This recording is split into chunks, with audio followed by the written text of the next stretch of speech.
بیرونی سرمایہ کاری معاشی ترقی کے لیے سنگ میل ہے۔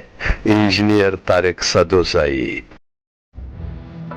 پبلک پرائیویٹ پارٹنرشپ کے تحت توانائی منصوبے سے صوبے کو سالانہ 3 ارب روپے کی آمدن ہوگی۔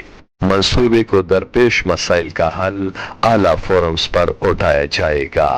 معاون خصوصی کی کورین سرمایہ کار وفد سے گفتگو۔ تفصیلات۔ وزیر اعلیٰ خیبر پختونخوا کے معاون خصوصی برائے توانائی و برقیات انجینئر طارق سدوزئی نے صوبے میں توانائی شعبے کی ترقی کے لیے بیرونی سرمایہ کاری کو آنے والے دنوں میں سنگ میل قرار دیتے ہوئے کہا ہے کہ خیبر پختونخوا میں پائے جانے والے پن بجلی کے قدرتی وسائل یہاں کا قیمتی خزانہ ہے، جن کو بروئے کار لا کر نہ صرف ملک کو موجودہ توانائی کے بحران سے نکالا جا سکتا ہے بلکہ توانائی کے منصوبوں سے صوبے کو سالانہ اربوں روپے کی آمدن بھی ہوگی۔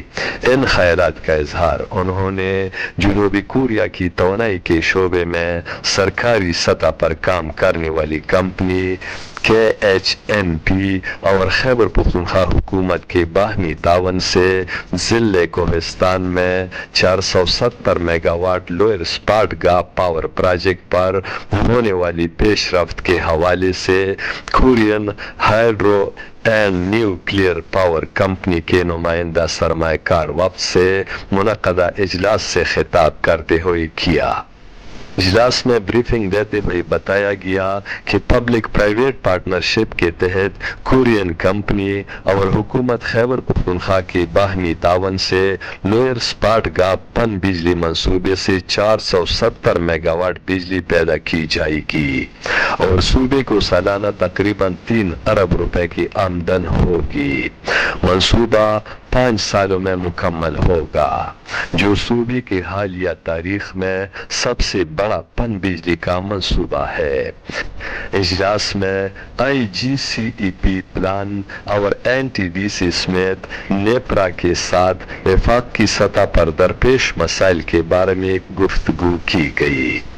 اسی طرح منصوبے کے لیے جنریشن لائسنس جاری ہونے میں رکاوٹوں اور دیگر مسائل کو وفاق کے ساتھ صوبائی سطح پر اٹھانے کے لیے مختلف آپشن پر بھی بات چیت کی گئی۔